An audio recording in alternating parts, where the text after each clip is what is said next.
የሚያሳየኝ ፍቅር እንዲህ ነው ብዬ የምገልጸው አይደለም። ዳኒ ሴት ልጅ በጣም ይወዳል፣ ያከብራል፣ ይንከባከባል። ኃላፊነት አለብኝ ኃላፊ ነኝ ምናምን ይያሉ ከቀበሌ ጀምሮ ዶክመንት ሰርቀውል ዶክመንት አውጥተው የሆነ ነገር ሲያረጉ ያዝናቸው ማለት ነው። ቴዲ አፍሮን ሲያጭበረበሩ የነበሩ ግለሰቦችም እንዳሉ እየተነገረ ነው። ከዛ በተጨማሪ ልደቱን እያከበረ ይገኛል። ለቴዲ አፍሮ መልካም ልደትን እየተመኛችሁለት ጸሎታችሁን ለጌዲዮን ዳንኤልና ለዳኒ ጋጋኖ መልካም ምኞታችሁን እንደምትገልጹላቸው እርግጠኛ ነኝ። ጌዲዮን ዳንኤል ተዘረፍኩኝ፣ ገንዘቤን ያላግባብ ተወሰደብኝ፣ እንደዚሁም ደግሞ አላወቀበት መንገድ መሆኑን እየነገረን ይገኛል። በመጨረሻም የሬዲዮ ጋዜጠኛው ዳንኤል እረፍት ዜና ተሰምቷል። የሚያሳየኝ ፍቅር እንዲህ ነው ብዬ የምገልጸው አይደለም። ዳኒ ሴት ልጅ በጣም ይወዳል፣ ያከብራል፣ ይንከባከባል። እኔ ግራ የሚገባኝ ዳኒ ለምንድን ነው አታገባው? እንደዚህ ሆነ። ያንተ ሚስት እኮ ታድላ እንዴት ይሁን የምታረጋት ሶሪ ምናምን ብሎ አድበስብሶ ያልፋል። ሁልጊዜ እስካሁን ድረስ እኛ ህይወታችንን ዲፋይን አድርገን አልጨረስንም። ምን እንደምንፈልግ፣ ምን እንደማንፈልግ፣ ምን እንደሚያስደስተን፣ ምን እንደሚያስከፋን እሱ እኔ ገና ሳቀው ህይወቱን እንዲጥርት አድርጎ የሚያቅሰው ነው። እኔ በጣም እሱ ነገሩ ያስገርመኛል። እንደሚፈልገው ኖሮ አልፎ በቃ የሚፈልገው ይሄንን ነው። ምናልባት በህይወት ያልፈለገው ነገር ይሄ ቀብር ሊሆን ይችላል። እንዲህ መቀበር፣ እንዲህ መታጀብ፣ እንዲህ ስለሱ መነጋገር አይፈልግም። እንደዚህ እንደተባለ እንዲያልፍ ነው የሚፈልግ። ከሰው ጋር ስትገናኙ የመጨረሻ መሆኑን አለማወቅ እንዴት ይጎዳል! እንዴት ይጎዳል! አሁን የሚሰማኝ የመጨረሻ ያገኘው ጊዜ በደንብ አቀፊው ይሁን በደንብ ስሜው ይሁን ምን ተሰምቶት ይሆን አላቅም። ዳኒ ሁሌም እወደዋለሁ፣ አከብረዋለሁ፣ እወዳለሁ ብዬው ማቅሞኑን አላቅም፣ ግን ዳኒ እወዳለሁ።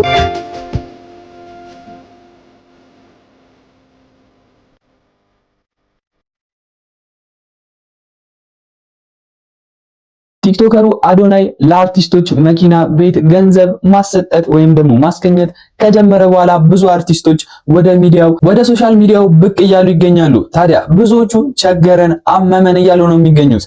ላመማቸው እግዚአብሔር ይማራቸው፣ ለቸገራቸውም እግዚአብሔር ችግራቸውን ይቅረፍላቸው። እኔ ግን አንድ ጥያቄ አለኝ። ለነዚህ ሁሉ ሰዎች አንጋፋ አርቲስትም ለሆኑ ለኖርማል ሰዎች ህዝብ ሰጥቶ ይችላል ወይ የሚለው ጥያቄ ሆኖብኛል። ምክንያቱም በጣም በርካታ ህዝብ በአሁን ሰዓት ላይ የገቢ ምንጭ አድርጎታል። በእርግጠኝነት ግን አንድ መንገድ አለ። አርቲስቶች እርስ በራሳቸው እንደ ቲክቶከሮች ቢደጋገፉ የሚደርሱበት ቦታ በጣም ትልቅ እንደሚሆን እኔ እርግጠኛ ነኝ።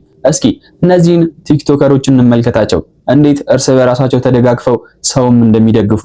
እናቷ እዛ ጋር ትታየኛለች። አላህ ያበርታሽ፣ በርቺልኝ፣ ምንም አትሆንም። ከዛ ልጃችን እንድናድን እንጠራችኋለን። ለመጣችሁ በጣም አመሰግናለሁ። እግዚአብሔር ይስጥልኝ። መቤት ማርያም ታክብርልኝ። ሁሉ በእርሱ ነው፣ አልሆነም ያለ እርሱ። ውዳሴ ምስጋና ይድረስ ለንጉሱ። መድኃኒዓለም የለም የሚሳነው፣ አማኑኤል የለም የሚሳነው። እርሱ ቃል ሲናገር ተራራው ሜዳ ነው። መድኃኒዓለም የለም ማዕዶት አሁን ባለው ሁኔታ እዚህ ሀገር መሰጠት የሚችለውን ሕክምና በሙሉ እያገኘች ነው ያለችው። ነገር ግን ከዚህ የተሻለ ውጤት ለማምጣትና የተሻለ ነገር ለማግኘት ከሀገር ውጭ ወጥታ የመታከም ዕድል ደግሞ ብታገኝ ከዚህ የተሻለ የጤና ሁኔታ ላይ ልትሆን ትችላለች። ስለዚህ በሕክምና ላይ የምትሰሩ፣ በትራቭል ኤጀንሲ ላይ የምትሰሩ ስፔሻሊ ኮንሰልታንሲዎች፣ ኤጀንሲዎች፣ ትራቭል ኤጀንሲዎች በጣም እንፈልጋችኋለን። ኮንታክት አድርጉን። ይሄ ሁሉ ኢንፍሉዌንሰር የምጠብቀው እናንተን ነው። ስለዚህ ነገ ድና ለማየት ያብቃል። እንወዳችኋለን በጣም ነው የማመሰግነው። ሁላችሁንም ወዳችኋለሁ። የማታረጇና በድምጸ መረዋነቷ የምትታወቀው አስቴር አወቀም ሰሞኑን ድምቅ ብላ አምሮባት በየሚዲያው ስትታይ ነበር። እስኪ ወዳጆቿ እንደዚሁም ደግሞ አድናቂዎቿ በምን አይነት ደስታ ተቀበሏታላችሁ? ኮሜንት ሴክሽኑን ክፍት አድርጌላችኋል።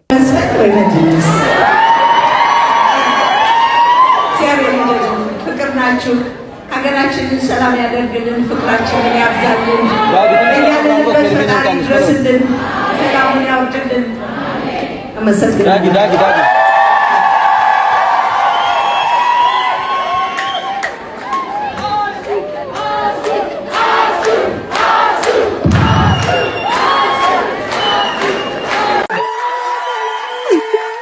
አንድ ነገር ነገራችሁ እዛ ጋር መቀመጥ አልተስማማኝ። እኔ እዚህ ጋር ነው እዛ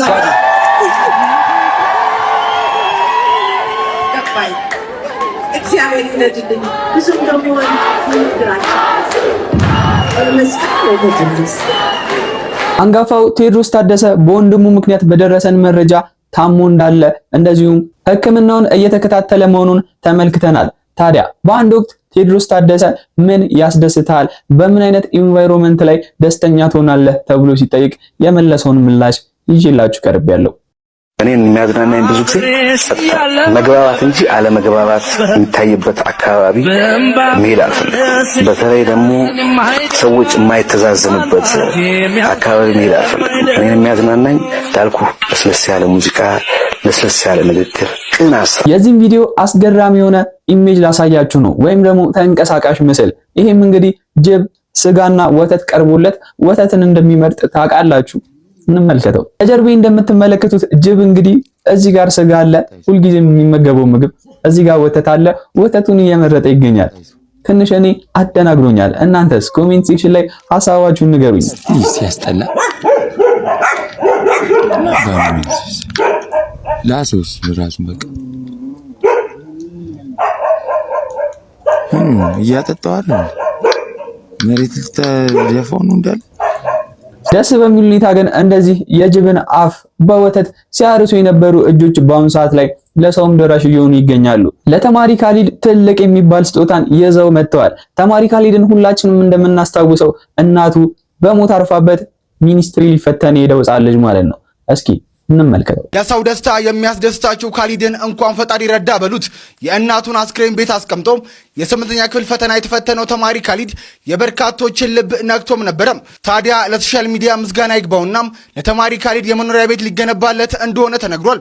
የኦሮሚያ ትምህርት ቢሮ በሸገር ከተማ ኤካ ጣፎ ክፍለ ከተማ ቤቱን ሙሉ በሙሉ ገንብቶም ለማስረከብ ቃል የገባ ሲሆን የኤካ ጣፎ ክፍለ ከተማ አስተዳደር ደግሞ ለቤት ግንባታው የሚያስፈልገውን መሬት በይፋ አዘጋጅቶ አስረክቧል። የእናት ሞት በምንም የሚተካ ባይሆንም ፈጣሪ ከዚህ በላይ አጽናንቶት ከዚህ በላይ ከራሱ አልፎም ለሀገሩና ለወገኑ የሚጠቅም ሰው እንዲሆን ምኞታችን ነው።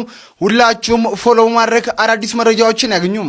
በዚህ በኩልም ሌላ ትልቅነትን ላሳያችሁ። ብዙዎቻችን የማያጋጥመንን ማለት ነው 6 ሚሊዮን ብር የሚያክልን ገንዘብ ሊመልሱ ቃል የገቡ ሁለት ግለሰቦች በአካውንታቸው ላይ ካልታወቀ ድርጅት ገንዘቡ ይገባል። እነሱም ይህንን ድርጅት አፋልጉልን፣ ገንዘባቸውን እንመልስ በማለት ይገኛሉ። እርሶ ቢሆኑ ይህንን ነገር ያደርጉታል? ሐሳባችሁን መልሳችሁን ኮሜንት ላይ ጠብቃለሁ። በስተት ወደ አካውንታቸው የገባውን ወደ 6 ሚሊዮን ብር የሚጠጋ ገንዘብ ጥንዶቹ ያን ድርጅት አፈላልገው ብሩን ሊመልሱ ነው። ነገሩ እንደዚህ ነው። ፍሬዘር እና ሰላም ይባላሉ። ከተጋቡ 2 ዓመት ሲሆናቸው እሱ ኖርዌይ ነው የሚኖረው፣ እሷ ደግሞ ትግራይ ነው የምትኖረው። በባለቤቷ ፍሬዘር አካውንትም ከ5.8 ሚሊዮን ብር በላይ ይገባል። እሱም ታዲያ ለሚስቱ ደውሎ ሁኔታውን ይነግራታል። እሷም ወዲያውኑ የሰው ሐቅ ነው ገንዘቡን መመለስ አለብን በማለት እንግዲህ የላከላቸውን ድርጅት አፈላልጋ በስልክ አውርታ ገንዘባችሁን ልንመልስ ነው ትላለች። ያ ድርጅትም ብዙ አልተገረመም፣ አመሰግናለሁ በማለት መልስ ሰጥቷል። በጣም የሚገርማችሁ ነገር ወጣቷ ሰላም በትግራይ ጦርነት ጊዜ እንደምታዩት እንግዲህ አንድ እግሯን አጣለች እና የሽፎን ስራዎችን ነው የምትሰራው። እሷ እንግዲህ ከባድ ፈተና ውስጥ ብትሆንም የሰው ሐቅ የሰው ነው በማለት ያንን ገንዘብ እንግዲህ ሊመልሱ ከጫፍ ደርሰዋል። እናም የዚች ልጅ ታማኝነትና ሰብዕና ብዙዎችን አስገርሟልና በዚህ አጋጣሚ እንግዲህ እቺ ልጅ ሽፎን ማሰራት የምትፈልጉ እዘዟት። እሷም እንግዲህ ወደ ኖርዌይ ለመሄድ እንግዲህ ፕሮሰስ ላይ ትገኛለች። ለማንኛውም እንግዲህ ፎሎ ማድረግ እንዳይረሳ። መልካም ቀን። ከዚሁ ከደግ ተግባር ወይም ደግሞ ሰዎችን ከሚያስተምሩ ጉዳዮቻችን ዘለል ሳንል ገላን ኮንዶሚኒየም አካባቢ የተፈጠረውን ጉዳይ እናገኘዋለን። አንድ ሲኖትራክ በተዘረፈበት ሁኔታ የአካባቢው ሰዎች ያደረጉት ነገር። በገላን ኮንዶሚኒየም የሚኖሩ ሹፌሮች ያደረጉትን ጀግንነት ልንገራቸው። አንድ ሲኖትራክ ተሰርቆ በእነሱ አካባቢ ሲያልፍ መኪናቸውን አስነስተው እንግዲህ መንገድ በመዝጋትና የተሰረቀው ሲኖትራክና እንዲሁም የሰረቀውን ሰውዬ በቁጥጥር ስር እንዲውል አድርገውታል። በትላንትናው ዕለት እንግዲህ በኮዬ ፈቼ የጸጥታ አካል የሚመስል ልብስ ለብሰው እንግዲህ ሲኖትራክ በማስቆም ሹፌሩን በጉልበት ከውስጥ አውርደው በመወርወር ሲኖትራኩን ይዘው ይሰወራሉ። መረጃውም እንግዲህ በሹፌሮች አንደበት የፌስቡክ ፔጅ ላይ ይለቀቃል። ታዲያ የመረጃም ብዙዎች ጋር ይደርሳል። ታዲያ መኪናውን ይዞ ወደ ገላን ኮንዶሚኒየም አካባቢ ሲጓዝ ይህንንም ያዩት ሹፌሮች መኪናቸውን አስነስተው መንገድ በመዝጋት ሲኖትራኩና የሰረቀው ሰውዬ በቁጥጥር ስር እንዲውል አድርገዋል።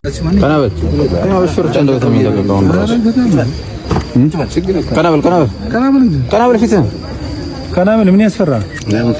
ከናብል መረጃ የተንሳብ ያለው ነገር አውራ። አንተ ቴሌፎን የምትፈልግ ነው ያለው ነገር አስረዳ። የኔ ሰጠ አትነግርም? ፍሮች አንደበት ላይ እድሜ ልኩን ያለው ነገር ማስረዳት ነው እኮ። ምን ግን በዛው ትቀራለህ። የኔ ሰጠ እኮ ነው። የአካባቢ ሰዎች እንደዚህ ደንብን ለማስከበር ደፋ ቀና ሲሉ፣ በጎፋ አካባቢ ግን እንደዚህ አይነት ነገር አልተመለከትንም። ደንቦች ራሳቸው ደንብን ሲጥሱ እንደዚሁም ደግሞ አለመከሰስ መብታቸውን ስንመለከት ቆይተናል። እስኪ ይህንን ጉዳይ እንዴት ተፈጠረ፣ ለምን ተፈጠረ አብረን እንመልከተው። ስራ አስፈጻሚዎች አዲስ አበባ ላይ አይከሱም እንዴ? እንደ ፓርላማ አባል ያለመከሰስ መብት አላቸው ማለት ነው። ሰኔ 26 ቀን ጎተራ ኮንዶሚኒየም ቁጭ ብዬ ወጪ ወራጁን አማትራለሁ። አንድ 20 የሚደርሱ የደንብ አስከባሪዎች ቁልቁል ሲነዱ አየዋቸው። ከትንሽ ደቂቃዎች በኋላ ጩኸት ሰማሁ። ወደ እነሱ በሄዱበት አካባቢ ምንድን የሆነው አሉ። የሆነ ኮንዶሚኒየም አለ። ያ ኮንዶሚኒየም ባለቤቶቹ ስራ ሄደዋል።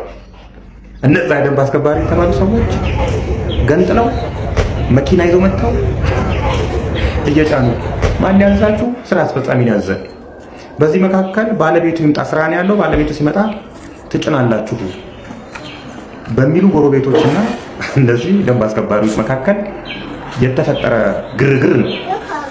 ከትንሽ ደቂቃዎች በኋላ ባለቤት ነኝ የሚል ሰው ጎረቤቶቹ ደውለውለት መጣና እሱም ፖሊስ ይዞ መጣ። በፖሊሶቹና ደንብ አስከባሪ መካከል ራሱ የተነሳው ግርግር ሌላ ሀገር፣ ሁለት ሀገር ያለን ነው የሚመስለው። ሁለት ሀገር። በዚህ መካከል ደንብ አስከባሪዎቹ የሰው ዕቃ ሰው ቤት ውስጥ ገብተው ዋና ስራ አስፈጻሚን ያዘዘን ታደሰ አስማማው ይባላል። በዚህ አጋጣሚ ዋና ስራ አስፈጻሚ የወረዳ 4 ዋና ስራ አስፈጻሚ ነው። ጭነዋል እኮ መኪና ላይ ጭነዋል። ግማሹ ደግሞ ከላይ ከመጨረሻ ፎቅ ላይ ነው መሬት ላይ ወድቆ። በዚህ መካከል ፖሊሶቹ አይለው ያለ ፍርድ ቤት ትዕዛዝ የሰው ቤትም መስበር አትችሉም፣ መኪና ላይ መጫን ወንጀል ነው ብለው እንዲመለስ አደረጉ። በዚህ መካከል ግን የተሰባበሩ የሰውየው ንብረቶች አሉ። ዋናው ነገር ምንድን ነው መሰላችሁ? ይሄ አከራይና ኮንዶሚኒየሙን ያከራየውና ይሄ የተከራየው ሰውዬ የ2 ዓመት ውል አላቸው። የ2 ዓመት ከፍሏል። በመካከል ግን 1 ዓመት ከቆየ በኋላ የቤት ኪራይ ጨምርልኝ ትለዋለች። አይ የተዋዋልነው የ2 ዓመት ነው። 2 ዓመት ጨርሰን ስጨርስ ለቅቄልሽ እወጣለሁ፣ ትወጣለህ አትወጣም በሚል ዋና ስራ አስፈጻሚው ጋር ሄዳ እሱ ደግሞ ደንብ አስከባሪዎቹን ልኮ ነው በእንዲህ አይነት ሁኔታ እንዲወጣ የተደረገው። ምን ያደርጋሉ አሉ። የተለመደ ነው። እዛ አካባቢ ሰው በሌለበት ገንጥለው ይገቡና እቃቸውን ጭነው ቀበሌ ወይም ወረዳ ይዘው ይሄዳሉ። ይዘው ይወዱና እዛ ይቀመጣል። ባለቤት ሲመጣ አማራጩ እቃውን የመውሰድ ነው እንጂ ቤቱን የማግኘት እድል የለውም።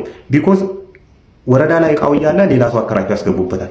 ይሄ ደግሞ የወረዳው ስራ አስፈጻሚዎች ጭምር የሚሳተፉበት ነውና መግቢያ ላይ እንደነገርኳችሁ ቴዲ አፍሮ ብዙ ሰዎች በስሙ እያጭበረበሩ ይገኛሉ፣ ወይም ደግሞ በሱ ማናጀር ስም። እስኪ ጉዳዩ ምንድነው? አብረን እንመልከት። 1.5 ሚሊዮን ብር ያክል ለማጭበርበር የተደረገ ሴራ ነው። በቴዲ አፍሮ ማናጀር ላይ በኦንላይን የሚደረገው ነገር ትክክል እንዳልሆነ አረጋግጫለሁ። ድርጊቱ ጥያቄ ላቀረበባቸው ሰዎች እስከ መጨረሻው ድረስ ተከታተሉት። ከሰሞኑ የቴዲ አፍሮ ማናጀር ለወራት ቆየችበት እስር ቤት በዋስ መለቀቋ ይታወቃል። የተለቀችውም በ1.5 ሚሊዮን ብር ዋስትና ነው። ይህንን የዋስትና ገንዘብ ድምፃዊ ቴዲ አፍሮ እንደከፈለ ምንጮቻችን የገለጹ ሲሆን ሆኖም ግን በተለያዩ የማህበራዊ ሚዲያዎች ማለትም በኦንላይን ለመሐሪ ሰለሞን የዋስትና ገንዘብ በሚል የተለያዩ የገንዘብ ማሰባሰቦች እየተደረጉና እየተለመኑ ይገኛሉ። ይሄ ትክክለኛ እንዳልሆነና እንደዚሁም ደግሞ እስካም እንደሆነ ከቤተሰብ ምንጮች አካባቢ የደረሰን መረጃ አመልክቷል። በአሁን ሰዓት ላይ መሀሌት ሰለሞን ከእስር ተፈታ ከቤተሰብ ጋር እንደምትገኝ የሚገልጹት ምንጮች ምንም አይነት የገንዘብ ጥያቄ እንዳላቀረበች ተገልጿል። በመሆኑም በኦንላይን ገንዘብ የከፈላችሁ ሰዎች ወደ ክሬዲት ካርድ ካምፓኒያችሁ ደውላችሁ ገንዘባችሁ ማስመለስ ትችላላችሁ። ይሄንን የሚያደርጉ ግለሰቦችም ከድርጊታቸው ሊቆጠቡ እንደሚገባ ማሳሰቢያ ተሰጥቷል። ከመሀሌት ጋር የታሰረው ሌላኛው የቴዲ አፍሮ ጓደኛ ኢየሱፍ ተጨማሪ ክስ ቀርቦበት እስካሁን ድረስ እንዳልተለቀቀም የቤተሰብ ምንጮች ለዛሀበሻ ገልጸዋል። የፊታችን አርብ መሀሌት ሰለሞንም ሆነ ሌሎች ተከሳሾች ፍርድ ቤት እንደሚቀርቡ ሰምተናል። ጉዳዩን ተከታትለን ወደ እናንተ እናደርሳለን። የኢትዮጵያ ሕዝብ እርዳታ ላይ እጁን ወደኋላ እንደማይል እኔ ብዙ ጊዜ ተመልክቻለሁ። ታዲያ እንደዚህ በውሸት የሚያጭበረብሩ ሰዎችን በጊዜ ለሕግ ወይም ደግሞ ለቅጣት ማቅረብ ትክክል ይመስለኛል። ግን እንደዚህ አይነት ሰዎች ብዙ በትክክል ወይም ደግሞ በእውነተኛ መልኩ መረዳት ያለባቸውን ሰዎች ወደ ጎን ዞር ያደርጋሉ። ምክንያቱም ሚዲያውን በውሸት ሊቆጣጠሩት ስለሚችሉ። አንድ መረዳት ያለበት እውነተኛና አሳዛኝ ሰው አብረን ተመልክተን እንመለስ። ሰላም ወዳጆቼ እንዴት ከረማችሁ? ዛሬ ስለ አንድ በጣም ጎበዝ ተዋናይ ስለሆነ ሰው ልነግራችሁ ነው። ዳኒ ጋጋኖ ይባላል። በተለያየም ፊልም ላይ ታውቁታላችሁ። እኔ አብሮኝ ፊልም ከጀመሩት ቲያትር ከጀመሩት ውስጥ አንዱ ነው። የልብ ሰዓትን አብረን መድረክ ላይ ተጫውተናል። ኢንተርናሽናል ፊልም ላይ ሰርቶ ሀገራችንን አስጠርቷል። ዳኒ በአሁኑ ሰዓት ትልቅ የጤና እክል አጋጥሞታልና የሁላችንንም እርዳታ ይፈልጋል። እንግዲህ ይህንን ጥሪ ማስተላለፍላችሁ ከፍተኛ የሕክምና ተቋም ላላችሁ ሰዎች እና እጃችሁን መዘርጋት ለቻላችሁ ደጋግ ልብ ላላችሁ ኢትዮጵያውያኖች ሁሉ ነው እና ባካችሁ ዳኒን ወደ ጤናው መልሰን ወደ መድረክም ወደ ፊልም ስራው ምን መልሰው ላለው አመሰግናለሁ። በጣም የባንክ አካውንቱን ከታች አስቀምጣለሁ። የደወላችሁም በአካውንቱ እጃችሁን እንግዲህ እንድትሰረጉ ጠይቃለሁ። ዳንዬ እግዚአብሔር ይማረክ። ስለምናውቅ በእርግጠኛ ሀገር ለዳኒ ብቻም ሳይሆን ለሁሉም ባለሙያ በሚባል ደረጃ በሰራው ልክ የሚመሰገን የሚከበር ወይም ጥቅም የሚያገኝ ሰው አለ ብዬ አላምንም። አሁንም እግዚአብሔር መድኃኔዓለም መብርሃን ምናምናት ወላዲተ አምላክ ያሳደገው ደግሞ ቅዱስ ጊዮርጊስ ድኖ ደግሞ ከዚህ ከኦክሲጅኑ ተላቆ ካለበት የጤና እክል ተላቆ ወደ መድረክ ሙያው እንዲመለስ ከፍቶ ከመቤት ጋር ነው የሚጫወተው። ከመቤት ጋር ነው የሚጫወተው። አዎ ታግላለች። ቤተሰብ ታግሏል። ጥሩ ቤተሰብ። አዎ በጣም ነግርሽ ነሪታ በደንብ ታግለዋል።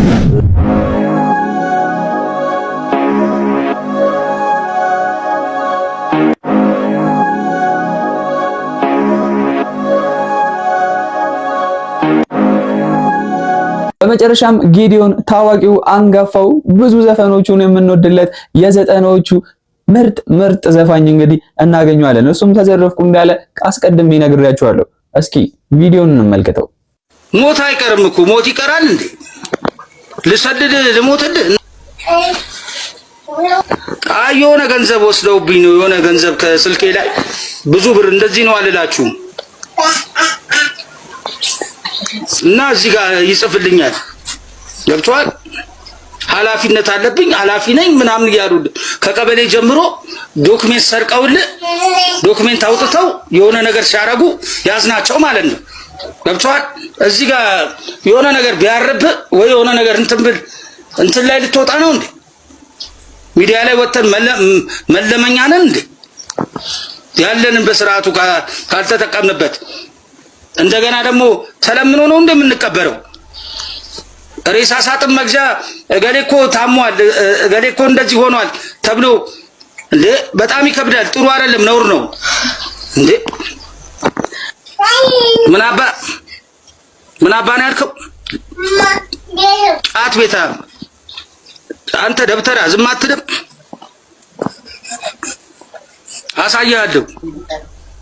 አሳያለሁ። ለምን አንተ ሙያተኛ አይደለም? ሌባ መኪና መሸጫ ይሻላል። መርካቶ ላይም ከ200 በላይ ነጋዴዎች በ20 ቀን ውስጥ ለቀው እንዲወጡ እየተነገራቸው ይገኛል።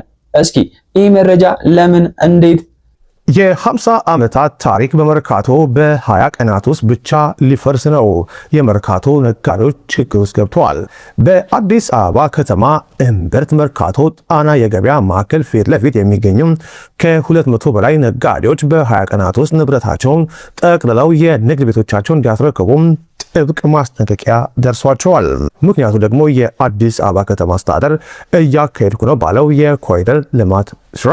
በምስሉ ላይ የምትመለከቱት የፌዴራል ቤቶች ኮርፖሬሽን ባወጣው ጥብቅ ደብዳቤ በተሰጠው የ20 ቀናት ገደብ ውስጥ ቤቱን የማያስረክቡ ነጋዴዎች ካሉ በፖሊስ ኃይል አስገድዶ እንደሚያስወጣና ለሚደርሰው ማንኛውም የንብረት ጉዳት መንግስት ኃላፊነት እንደማይወስድ በግልጽ አስጠንቅቋል። ነጋዴዎች ለዚህ ሀበሻ እንደገለጹት ያለምንም ተተኪ ቦታ ማቋቋሚያና በቂ የዝግጅት ጊዜ በድንገት ሜዳ ላይ መውደቃቸው ቤተሰባቸው ለከፋ የኢኮኖሚ ቀውስ እንደሚዳረግ በምሬት እየተናገሩ ይገኛሉ።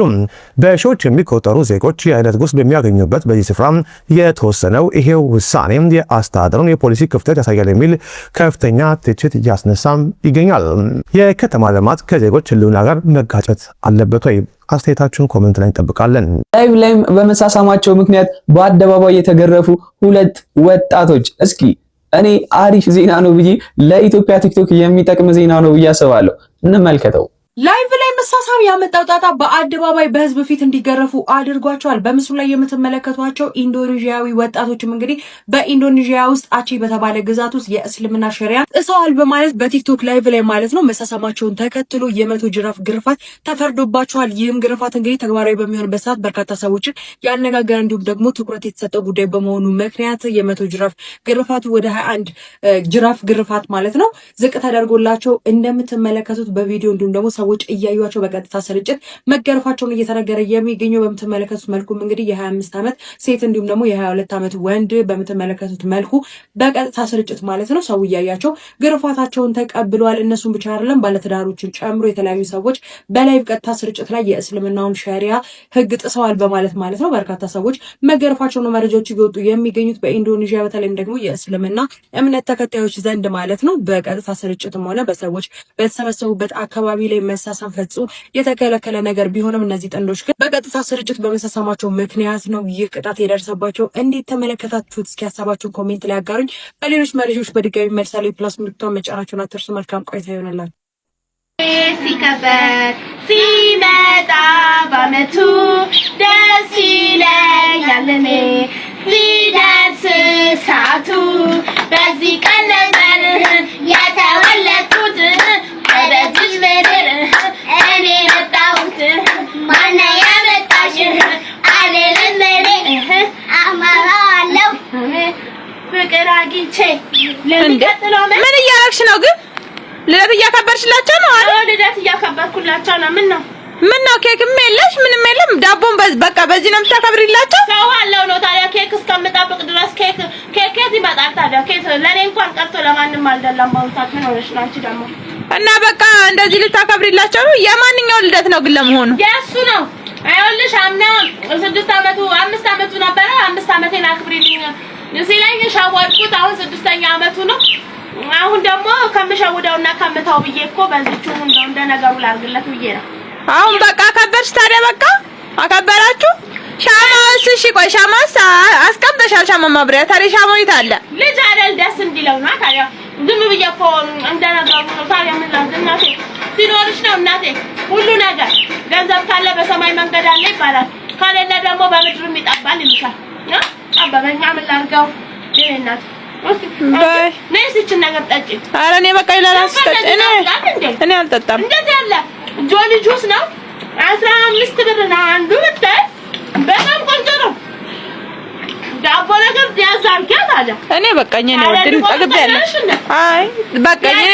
ድምጻችሁን ስሰማ ነው ብቅ ብያየኋችሁ እንጂ እንደው ያድለኝማ ሰዎችን ጠርቼ ኬክ ምናምን የሚባለውን ነገር እንደው እሱን አርግቼ ሰዎችን እንዲህ ጠርቼ ምናምን ወግ ቢደርሰኝ ደስ ይለኝ ነበር። በቃ አሁንማ ከበርሽለት እኮ በቃ እግዚአብሔር ይመስገን። ትብለስ እስከ ዛሬ የምንቀጣው አሽከርካሪውን ነው የጫነውን ነው። ከዚህ በኋላ ግን ተሳፋሪ ወደ መቅጣት እንመጣለን ብለዋል። ስለዚህ ሁላችንም ጥንቃቄ ያስፈልገናል። ምቹ የሆነ ሁኔታ መፍጠር ለወንጀል ተጋላጭ እንዳይሆኑ፣ በተለይ እነዚህ ትርፍ ወንበሮች ለሞባይል ስርቆት፣ ለተለያየ ሰውን አጨናንቆ ወንጀል ለመፈጸም የሚያመቻቹ ናቸው። ስለዚህ አሁን የምናያቸው በርካታ ጥፋቶች አሉ። በርካታ አሽከርካሪ ስቲከር ለጥፏል። አሁን ታክሲ ላይ ስቲከር ለጥፈው ከማለት ብትደበቅ ነው የምትሰጠው አገልግሎት ሰጪ ነህ። ስቲከር ለጥፎ ምንድን ነው የሚጠቅማችሁ ነገር? በእያንዳንዱ ነገር እኮ እያያዝን በደንብ መሰረት እንተግብር ብለን አንድ የሚያሽከረክር አሽከርካሪ የለም። ፍሬቻው፣ ስቶኮ፣ ዝናብ መጥረጊያ ሁሉ እኮ የቅጣት የአደጋ መንስኤ ነው፣ ለቅጣት ይዳርጋል። ነገር ግን የምትችሉትን እንኳን ማድረግ አልቻላችሁም እኮ። ትርፍ መቀመጫ አትጫኑ ካልን መጫን የለባቸው። ትርፍ አትጫኑ ከተባለ ትርፍ አትጫኑ። ቀጣይ የሚጫንም ሰው ሊቀጣ ይችላል። አሁን የሚጭነውን ነው እየቀጣን ያለ ነው። በጫነው ትርፍ ሰው ልክ ነው እየተቀጣ ያለው። አትራፊ አይደለም። አሽከርካሪው ለምን ከስተቱ እንደማይማር ነው። ምንድን ነው የምንጠቀመው? 7 ቢያጆ ደርሰን መጠን የምናገኘው ብርና የምናጣውን ስናሰላው ኪሳራ ውስጥ ነው ያለ ነው። ስለዚህ ቆም ብላችሁ ማሰብ አለባችሁ። ፈርቼ የማገኘውን ወደ ቅጣት የምከፍለው ከሆነ ለምን ብላችሁ ራሳችሁን ጠይቁ። ያለበለዚያ ምንም ብትሰሩ ብትደክሙ አይሞላል፣ ወደ ቅጣት ነው የሚሄደው። ስለዚህ ከቅጣት ራሳችሁን ጠብቁ፣ ከአደጋ ጠብቁ። ሕግና ስርዓትን አክብሩ። ሕግ፣ ደንብ፣ መመሪያ የወጣው ለእናንተ ነው። ሕግ አስከባሪ ኖረም አልኖረም ሕግ አክባሪ ሆኖ በየትኛውም ቦታ ተቆጣጣሪ አካል ሲኖር የምታከብሩት፣ ከሌለ ግን የምትሽሩት ሕግ የለም። ሕግ አንዱ የተጻፈ ነገር ነው። አታድርግ ከተባለ አለማድረግ ነው። አታድርግ የተባለን ነገር አድርጎ መገኘት በሕግም ጠያቂነትን ያመጣል። ስለዚህ አታድርጉ የተባላችሁትን ነገር አታድርጉ። ትርፋቻ ነው። አታቆራርጡ። ከታሪፍ በላይ አታስከፍሉ። ትርፍ መጫኛ ወንበሮችን አታድርጉ። ለተሳፋሪ ተገቢ ክብር ስጡ። እናንተም ክብር እንደምትፈልጉ ሁሉ ተሳፋሪዎቻችሁን፣ ደንበኞቻችሁን አክብሩ። ዲግሪ ያላችሁ በሙሉ እንደገና ሊፈተኑ ነው ተብሏል። ከዚህ ቀደም የተመረቁ ሰዎችን በከፍተኛ ሁኔታ ያስደነገጠው አዲሱን አስቸኳይ ጥሪ ልንገራችሁ። መረጃው እንደሚያመለክተው ከዚህ ቀደም የመውጫ ፈተና ሳትፈተኑ የዲግሪ ባለቤት የሆናችሁ በሙሉ የትምህርት ማስረጃችሁን ለማረጋገጥ ሲባል እንደገና ልትፈተኑ ነው ተብሏል። በጉዳዩ ላይ አስተያየት ለመስጠትም በኢፌዴሪ ትምህርትና ስልጠና ባለስልጣን ባዘጋጀው አስተያየት መስጫ ሊንክ ማካፈል ትችላላችሁ። ሊንኩን ለማግኘት በዚህ የቴሌግራም ዩዘርኔም ወይም ባዮ ላይ ባለው ሊንክ በመግባት ታገኙታላችሁ። እንግዲህ ይህ ውሳኔ በተመራቂዎች ዘንድ ትልቅ መነጋገሪያ ሆኗል። ታዲያ ተማሪዎች ዲግሪ ከያዙ በኋላ እንደገና ሊፈተኑ ነው መባሉ ትክክል ነው ትላላችሁ? ሐሳባችሁን አስቀምጡልኝ። መልካም ጊዜ። ዛሬ ደግሞ አንድ ነፍስ ከትግራይ ልናስመልጥ ነው። ዶክተር ነው ምን አለ? ዛሬ ደግሞ አንዲት ነፍስ ከትግራይ እናስመልጣለን። ንግግሩ ከበድ ይላል። እውነታው ግን እሱ ነው። ዶክተር ነው አመስግኑልኝ። ትግራይ ለልጆቿ ገሃነም ሆናለች። የትግራይ ወጣቶች በገዛ ሀገራቸው በሰላም ወጥተው መግባት አይችሉም። በሰላም ወጥተው መግባት አይደለም፣ በአፈሳ ስጋት፣ በሰቀቀን የከተማ ልጅ ቤቱ ተደብቆ የገጠር ልጅ ጫካ ነው እያደረ ያለው። ስለዚህ ሁሉም ኢትዮጵያዊ የትግራይ ወጣቶች ልክ እንደ ዶክተር ነው የመንከባከብ ከተቻለ ስራ የመፍጠር ኃላፊነት አለበት እና ዶክተር ኑን አመስግኑልኝ። የምር ትላንትና አጋጣሚ መንገድ ላይ አግኝቻቸው ነበር። ሁለቱም ይኸው ፎቶ አስገባለሁ። ናቲ ደስተኛ ነው። ናቲ እንደተረፈ ያምናል። ነገር ግን ሌሎች በጣም ብዙ ወጣቶች አሉ፣ በጣም ብዙ ታለንት ያላቸው ወጣቶች አሉ ትግራይ ውስጥ እንደ ናቲ ድሉን ያላገኙ እና በዚህ አጋጣሚ ስራ ያላችሁ ሰዎች የምር የትግራይ ወጣቶች በገዛ ሀገራቸው በገዛ የትውልድ ሀገራቸው አላስኖር ያለ ኃይል ወደ ሌላ ኢትዮጵያ አካባቢ እንዲፈናቀሉ ምክንያት ሆኗቸዋልና እባካችሁ እርዷቸው ለማለት ትፈልጋለሁ። እና በጣም ብዙ ሰዎች ከትግራይ የመጡ ሰዎች ስራ ፈልግልን ትሉኛላችሁ። ይኸውላችሁ ሰመረ ይባላል፣ ይህ ጓደኛዬ ነው። እዚህ ስራ ላይ ነው ያለው። ከትግራይ የመጡ የትግራይ ተወላጆችን ስራ እያፈላለገ እያስቀጠረ ይገኛል። በዚህ አጋጣሚ ስራ ያላችሁም ሰዎች ስራ ያላችሁ የድርጅት ባለቤቶች ምናምን ሰመረን ኮንታክት አድርጉት። ማርክ ይላል የቲክታክ ስሙ፣ ሜንሽን አደርገዋለሁ ከስር።